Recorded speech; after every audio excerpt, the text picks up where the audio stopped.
Are you a Jesus-loving woman who overexercises and deprives herself of food, desperately trying to obtain a goal weight on the scale?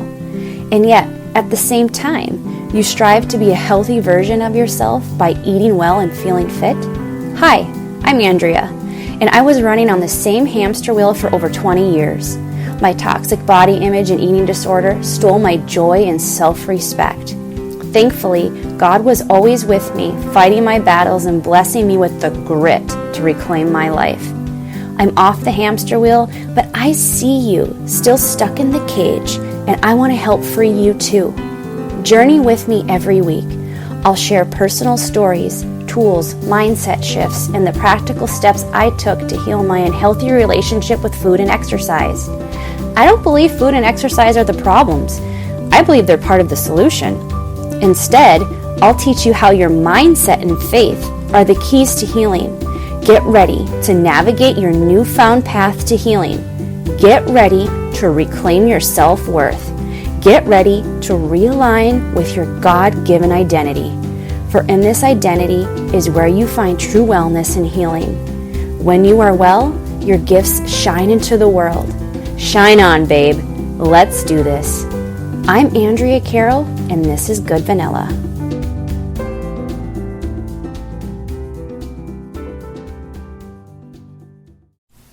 Hey, pretty peeps. I'm quickly popping in here before we get rolling to communicate that I am not giving medical advice.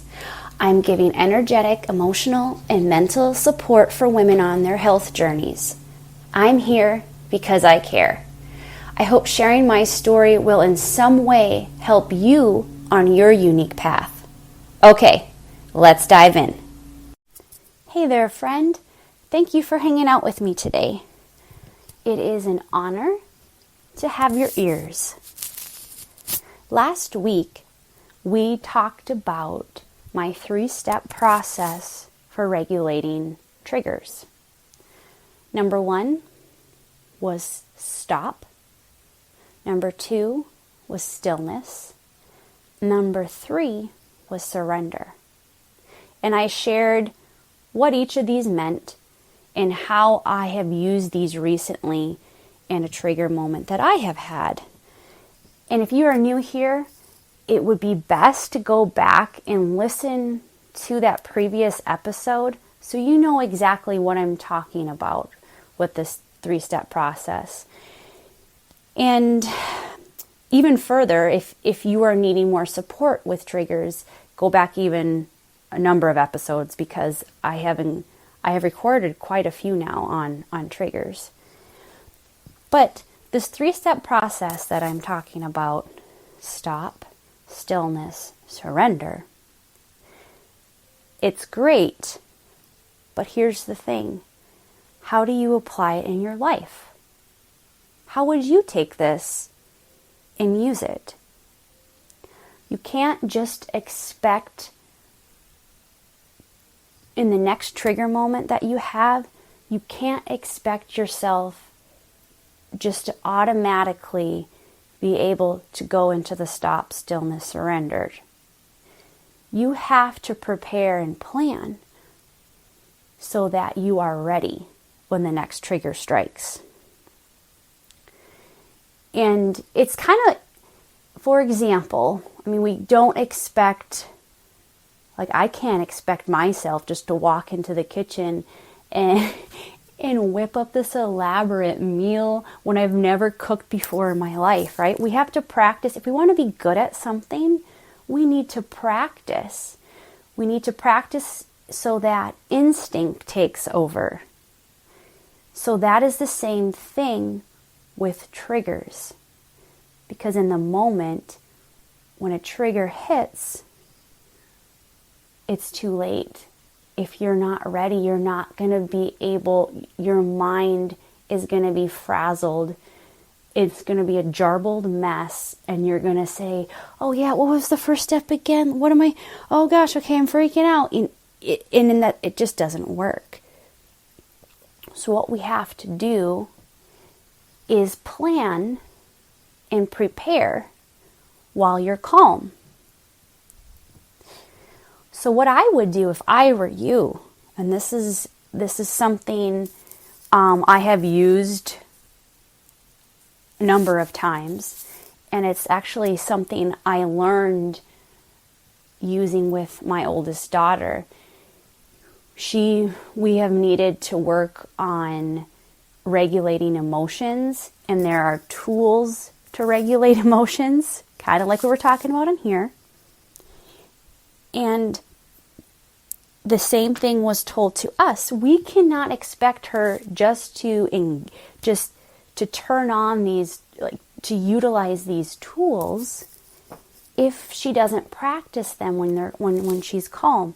So we would practice her tools when she's calm over and over and over again. And even as the parent, because when I would be in a situation with her and her emotions are just firing through the roof, it made me flustered too. And then I couldn't think of what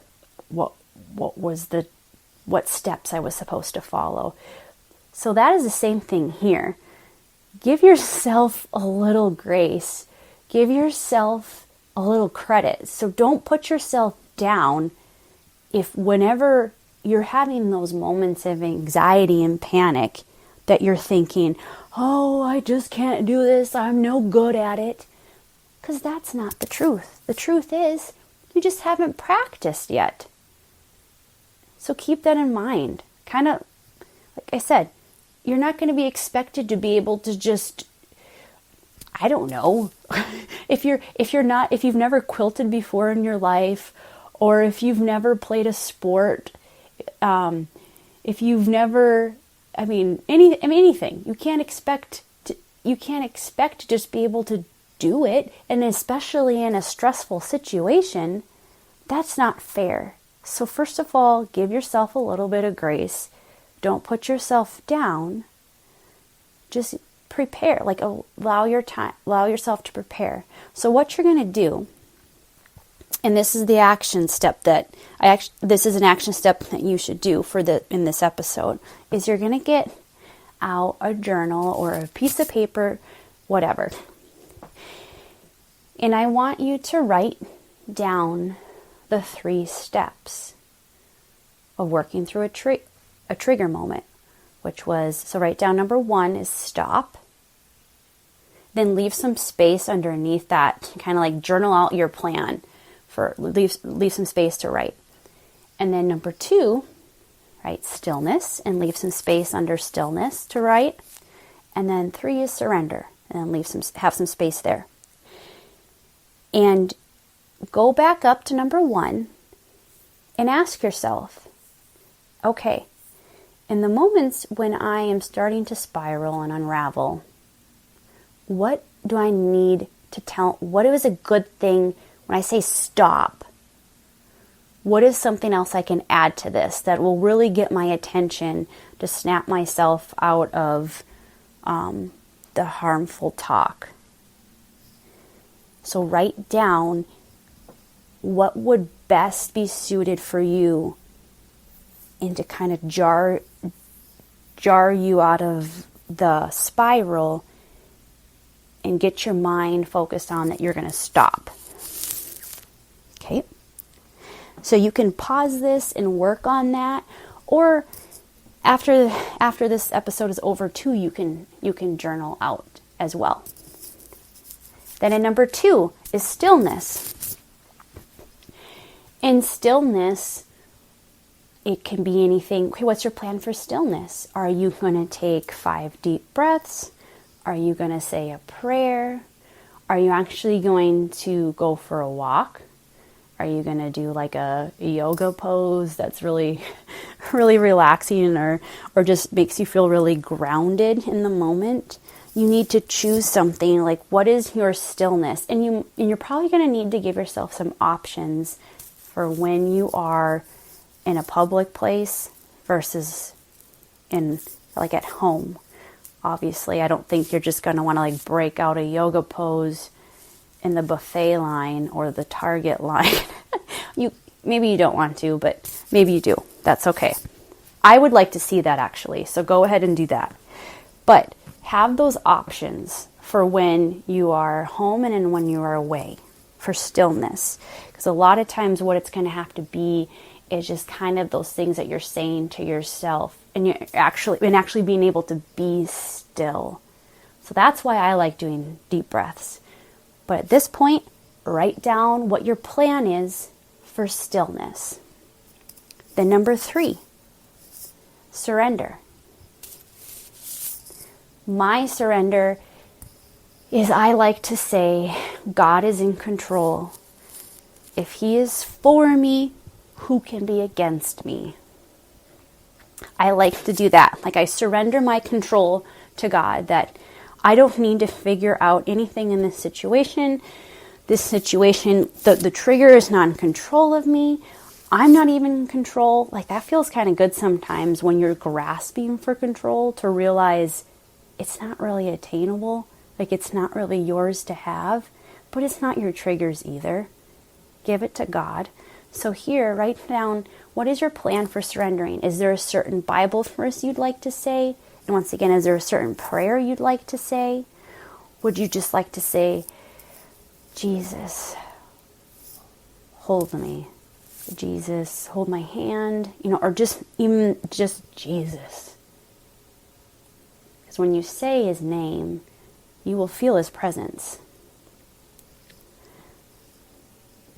But write down what your plan is. And when you have, and this doesn't have to be long and laborious, okay? This needs to be something that's actionable and something that's realistic, something that you're actually going to be able to implement, okay? When you have that written down, go through it. Go through the steps in real time. So however long it would take you, try to visualize yourself in that situation at a trigger moment. Visualize yourself saying stop, and then run through what your plan is with stop. It's that stop, to get yourself just to stop spiraling, stop over catastrophizing, stop doing the harmful habit. And then 2 is the stillness, and then surrender. Read through that and go through it. And once you get to the stillness, practice it out. If it entails physically doing something, do it. You have to go through the motions when you're calm. If you expect instinct to take over, you have to do this now. Okay? I coach my daughter's 3rd grade basketball team. And it's a lot of fun. My dad used to coach me in basketball for many years. And when we were young, he would always say, you play like you practice. And I love that so much. It's kind of this mantra for life, really. I always thought, I only thought it in, it pertained to basketball or sports, because playing and practicing, it's sports, right? But this is the game of life, folks, okay? You need to practice living too. I know it sounds crazy, but it's the truth. So you play like you practice, friend, okay? You get your plays set up. You have your strategy. Your strategy and a trigger moment to regulate yourself. Stop. Stillness. Surrender. Get that down on paper. Practice it as many times as you need. And that's another thing too. When I was working with my daughter on her tools, we had to do these things, I think it was like twice a day for at least 2 weeks.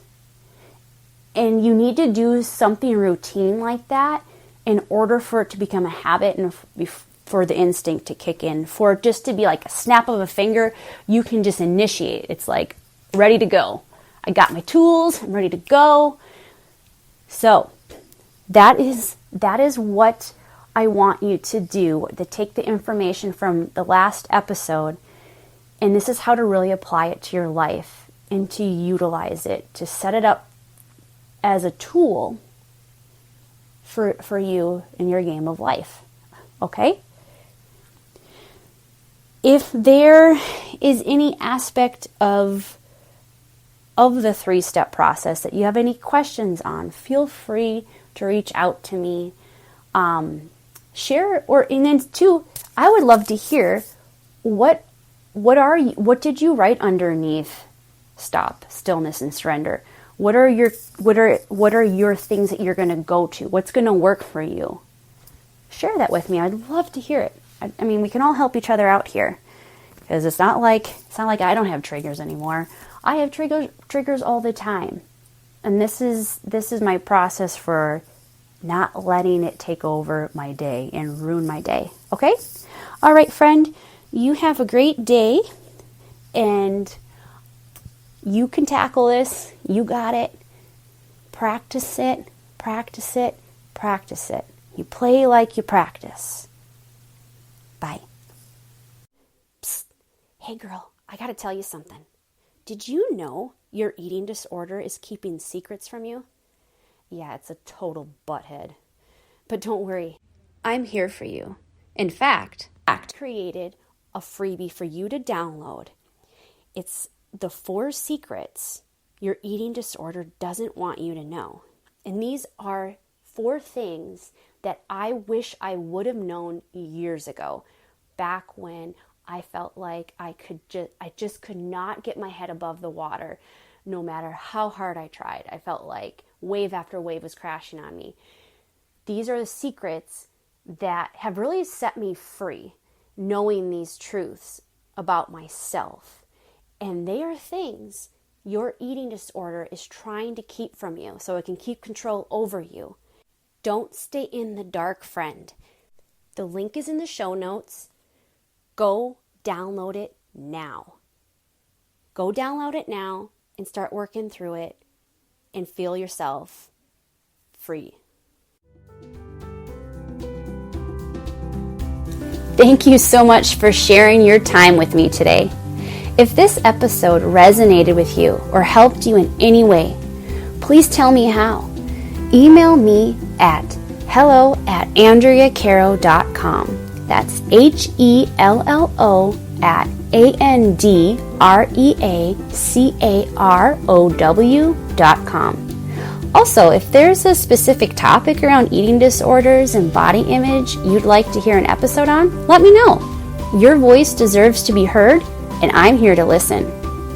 If you'd like to hear more from me, follow me on Instagram at Andrea_Caro. Friend, please help others like you by sharing this episode and leaving me a review on Apple Podcast. Doing so will help me reach others who so desperately need this message of hope. Thank you so much. I'll talk to you soon.